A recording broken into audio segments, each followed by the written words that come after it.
Everyone used to laugh at Jaguar Wright. They called her crazy. They said she was bitter. They said she was exaggerating. But now, with federal files being released and millions of documents becoming public, people are not laughing as much anymore. This whole situation started when names from the Epstein files began appearing again. Big names, powerful names. And Jaguar has been saying for years that the entertainment industry and the billionaire class are closely connected and seriously troubled. Now it seems her warnings are being taken more seriously. One thing in particular Jaguar has pointed out after these file releases is the similarities between Epstein and Shawn Combs, known to the world as Diddy. She says many people are missing the real point.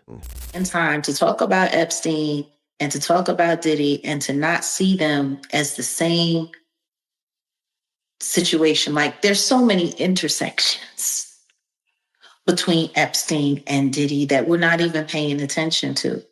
And people who were regulars in the Epstein crew. Epstein moved through the world with wealth, influence, private planes, and elite circles. Diddy moved through music, fashion, and powerful Hollywood rooms. Jaguar's argument is that Diddy was not an isolated figure. He was part of a bigger system. And if Epstein was protected for years, who else was protected? I'm still shocked that there's nothing about Naomi Campbell really coming forward yet. I'm surprised.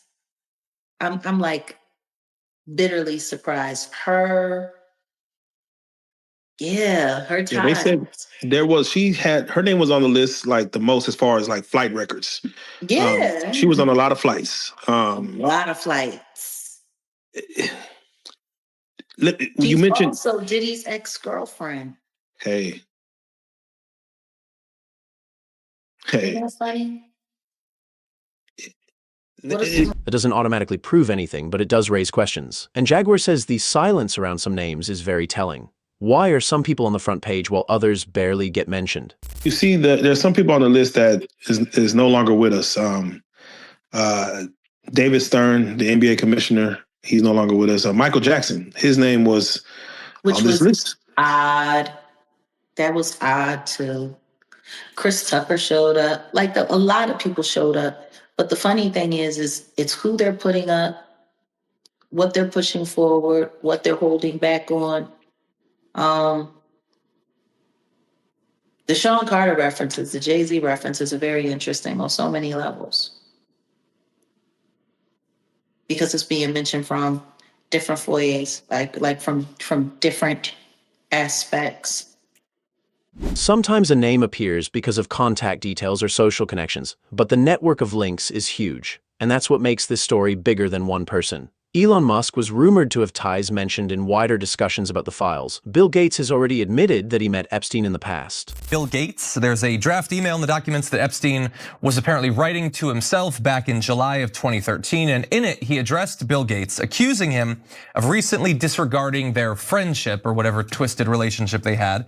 He also mentioned Gates allegedly asking him to delete some past communications. And when it's past communications with Jeffrey Epstein, the reason why you'd want them to be deleted is easy to speculate about. Here is from the draft email, this section. To add insult to the injury, them implore me to please delete the emails regarding your STD, your request that I provide you antibiotics that you can surreptitiously give to Melinda, and the description of your penis. And so sometimes these emails are hard to understand or to follow from Jeffrey Epstein because he wrote like an absolute illiterate madman. I don't know entirely why one of the richest men in the world would need antibiotics to be provided by Jeffrey Epstein. I do. Okay, well, they're referencing something there. There was also a draft email that Epstein appeared to be writing on behalf of Gates' longtime science advisor, Boris Nikolic, about his intent to leave the Bill and Melinda Gates Foundation. This is from July of 2013. Epstein wrote in his voice, by the way, for this.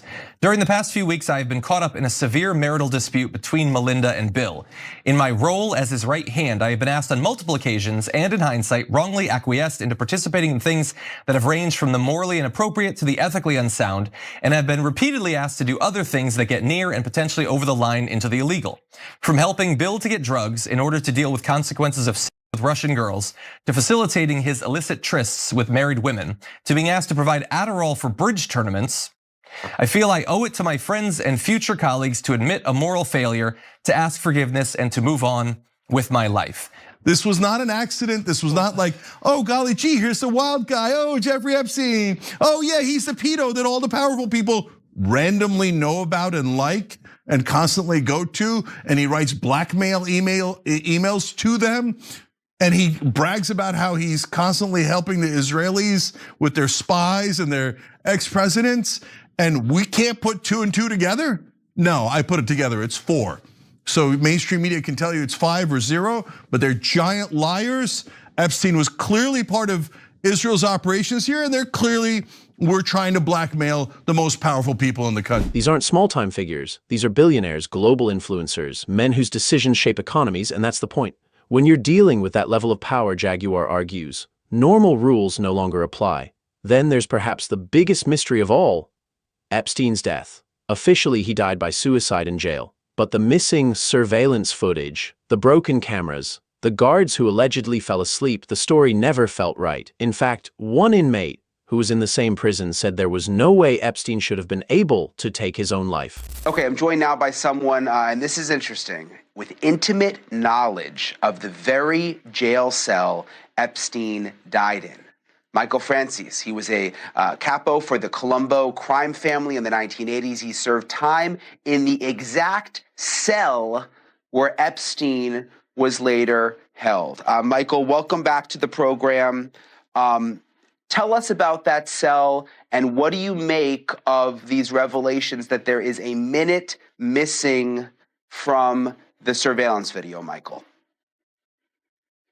Well, listen, I spent 7 months on that tier and in those cells. And the first thing I have to say, there's no way you are able to commit suicide. There's just no way. There's no way to hang yourself. There's nothing from the ceiling. There's nothing from the bed. You'd have to be a midget and work really hard to try to hang yourself. And I don't think you can accomplish it at that point. As far as the cameras being off, I haven't experienced that. I did 8 years in prison.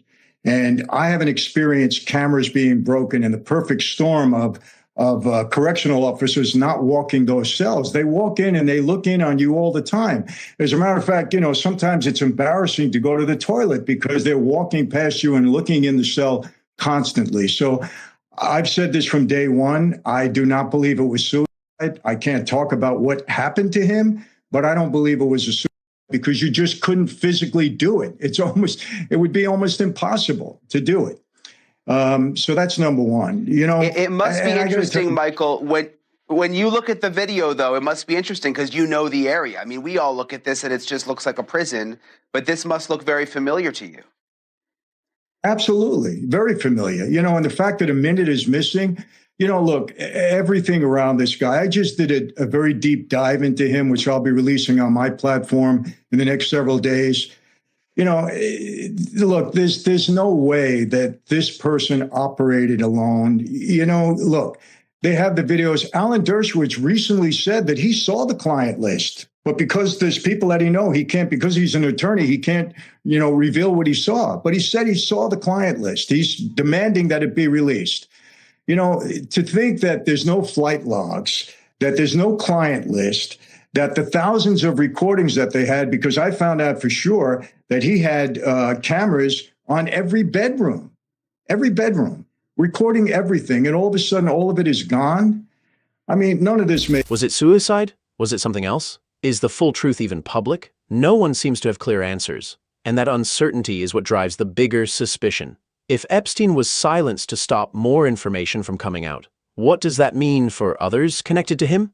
Could something similar happen again? Jaguar does not claim to have proof of everything, but she points to patterns, protection, delays, files kept hidden for years, while powerful men continue their lives as usual. For a long time she was ignored, but now federal investigations, document releases, and growing public attention are making people look again. Maybe she was not shouting into nothing. Maybe she was simply early. And if federal investigators truly reveal how deep these connections go, if Diddy was really operating within the same elite protection system Epstein used, then this story could pull some very big names into the spotlight. Lex Wexner is one name that has recently faced this kind of scrutiny, with the House Oversight Committee calling him in for questioning. Interestingly, however, Lex's lawyer became so frustrated with how he handled the investigation that he reportedly threatened him during the meeting. Billionaire Lex Wexner, one of the closest known benefactors of Jeffrey Epstein, says he was, quote, naive, foolish, and gullible for trusting the late convicted sex offender. The 88-year-old testified before members of the House Oversight Committee in a closed-door deposition yesterday. He previously led the former parent company of Victoria's Secret and hired Epstein to manage his money in the mid-1980s. In his prepared opening statement, Wexner said he cut ties with Epstein shortly after his arrest in late 2006, but the latest release of Epstein files show the two stayed in touch past then. In her book, Selling Sexy, Victoria's Secret and the Unraveling of an American Icon, CBS News contributor and Puck fashion correspondent Lauren Sherman discusses Wexner's years-long relationship with Epstein, and Lauren joins us now. So tell us more about their relationship. So Epstein was advising Wexner since the early 80s. He was introduced to him by the guys at Bear Stearns. He was vetted by him. He was a casual advisor. And then by the early 1990s, Wexner actually granted him power of attorney, which we all know is a very rare thing to do with a financial advisor. And he had that until 2007 when all these accusations and Epstein started to get into really big trouble. Wexner has tried to remove himself from the Epstein narrative, but the reality is he made Epstein very rich. And so the two men have been intertwined and have affected Wexner's legacy as an entrepreneur and a person who really built a lot of Ohio over the last 40 years. An inventory. Then there was I hired a lady to be like the house manager who had run the U.S. Embassy in Rome, and she said, yeah, I know how to do this. And I said, well, why don't we keep inventories of stuff? And she said, well, yeah, I could do that.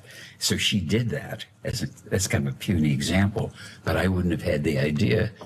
But then all the things were inventoried. That wasn't work for me or Jeffrey. It was just regularly done. Answer not the question. 5 words, okay. Answer the question. Okay. What is most interesting about all of this is that the Epstein and Diddy cover-ups do not seem like sudden reactions. It appears that whoever may be protecting themselves had been planning this for a long time, because in July 2025, the U.S. Department of Justice removed a federal prosecutor who had worked on cases involving Jeffrey Epstein, Ghislaine Maxwell, and Diddy. Her name was Maurene Comey, and there was no clear explanation or detailed statement. She was simply gone. Maurene Comey, the daughter of the ex-FBI director James Comey, has been fired from the U.S. Attorney's Office there in the Southern District of New York. Remember, she just worked on the Diddy trial. She also has worked on the Epstein case. The Associated Press has it as follows, that the DOJ has fired Maurene Comey. Now, she is the daughter, like I said, of James Comey. She was a prosecutor in the federal cases against Shawn Diddy Combs and Jeffrey Epstein. That's according to two people familiar with the matter telling the AP that today. There was no specific reason, though, given for her firing from the U.S. Attorney's Office in the Southern District of New York. Now, her termination comes shortly after she prosecuted Combs, who was acquitted of trafficking and racketeering charges. The rapper was convicted of those lesser related offenses. Remember, he'll be sentenced in October. Now, the DOJ recently appeared to acknowledge the existence of an investigation into James Comey, though the basis for that inquiry is unclear. Remember, he was abruptly fired by President Trump in Trump's first term in 2017. So, this might be news to you. Maybe you don't even know. James Comey has a daughter who worked in the U.S. Attorney's Office in the Southern District of New York on very high-profile cases, like the Shawn Diddy Combs case, like the Epstein saga. And after she was removed, she reportedly told former colleagues something chilling. Fear is the tool of a tyrant used to silence independent thought. Many people across America are pointing this out, especially in political discussions. To some, it feels like a massive cover-up is happening right in front of us.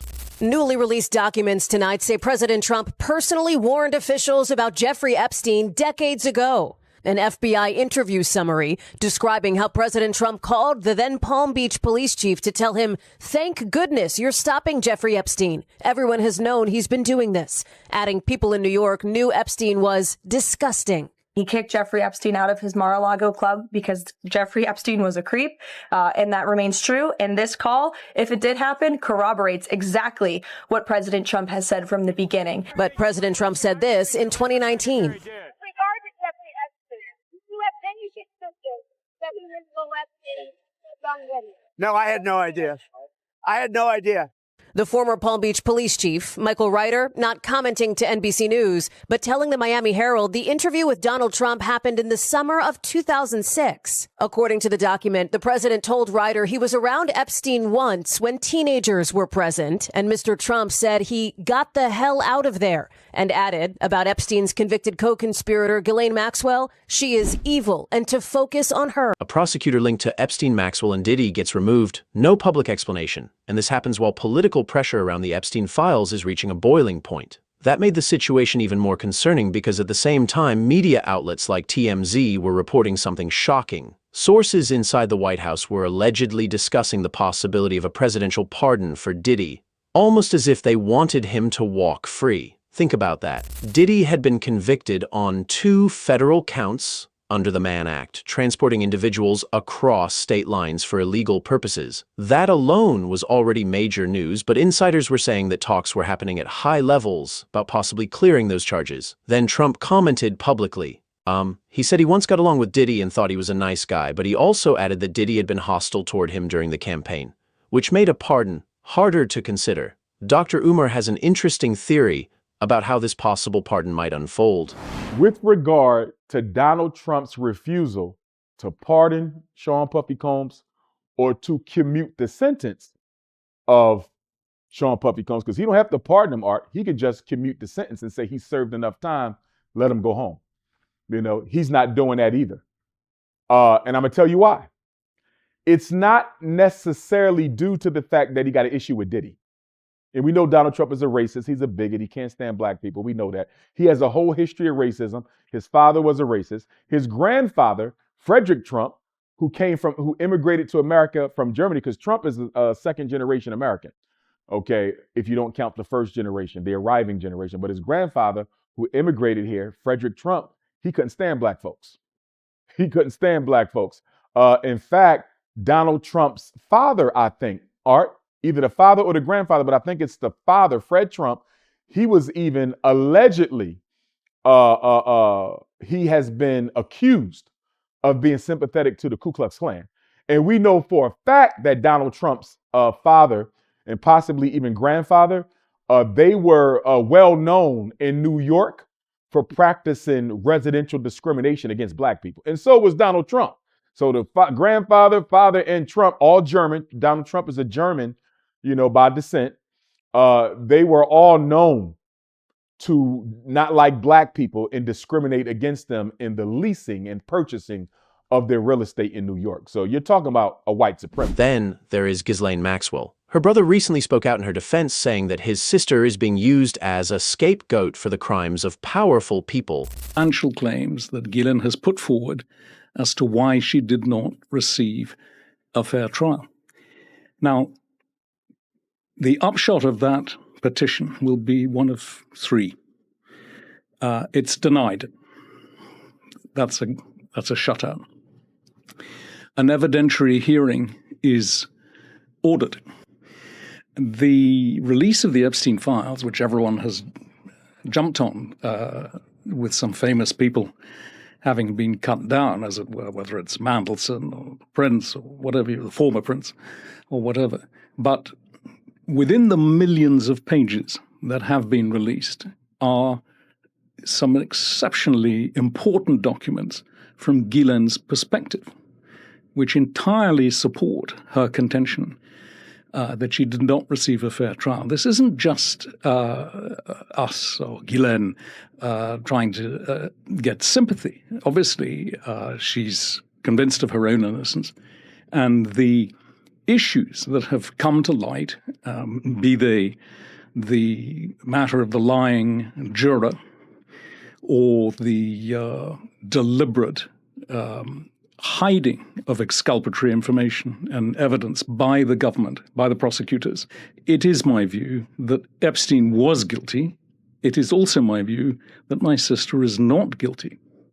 That's to say, innocent of the charges that she was convicted of. Right. I mean, okay, so the other people have been accused of things, and they have not necessarily been accused of the crime of which your sister has been accused, but people have asked questions about their association with this man who they knew to be a convicted. So I cannot relitigate Ghislaine's trial because I don't have the knowledge and the information to do it. You can probably very easily shoot down every point I might raise. So it's almost pointless trying to do it. But what I can say is she was for a very long time perhaps the closest friend and confidant to a convicted pedophile who trafficked. Is that in and of itself not something that greatly troubles you about your sister?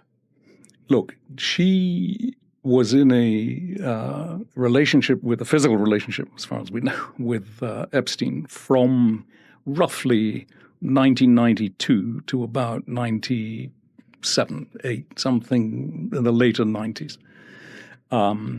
And the relationship then, that aspect of the relationship then changed, and it became a very much more professional relationship where, in fact, she had substantial responsibilities for running, building, renovating, overseeing, and managing many substantial properties that he owned. Some legal experts, including Epstein's former attorney Alan Dershowitz, have publicly argued that Maxwell should receive immunity to testify before Congress. They say she knows everything, that she arranged the travel, that she knows who flew where, and that is when the political chessboard really begins to appear.